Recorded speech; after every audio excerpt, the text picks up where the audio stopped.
আসসালামু আলাইকুম বন্ধুরা, আপনারা সবাই কেমন আছেন? আশা করি আপনারা সবাই ভালো আছেন। আজকে আমি আপনাদের সামনে নিয়ে এসেছি একটি স্যুপের রেসিপি। তো চলুন বেশি কথা না বলে মূল ভিডিওতে যাওয়া যাক।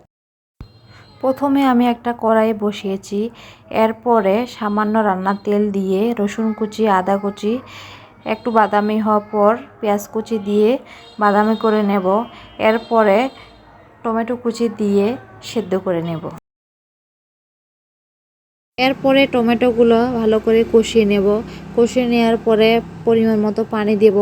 পানি দেওয়ার পরে সয়া সস দেব, লবণ দিব স্বাদ মতো। তারপরে আমি ডিমটাকে আগে থেকে গুলিয়ে রাখছিলাম, এটা ঢালিয়ে দিব আস্তে খুন্তির সাহায্য। এরপরে কর্নফ্লাওয়ার আমার বাসায় ছিল না, এর জন্য আমি আটা দিয়েছি, আপনারা চাইলে কর্নফ্লাওয়ার দিতে পারেন। এরপরে স্বাদ হওয়ার জন্য আমি কাঁচামরিচ কুচি দিয়েছি। এরপরে 1 চামচ জিরা বাটা দিয়েছি। এরপরে আমি সুন্দর মতো নাড়িয়ে নেব। নাড়িয়ে চাড়িয়ে নেওয়ার পরে নামিয়ে নেব।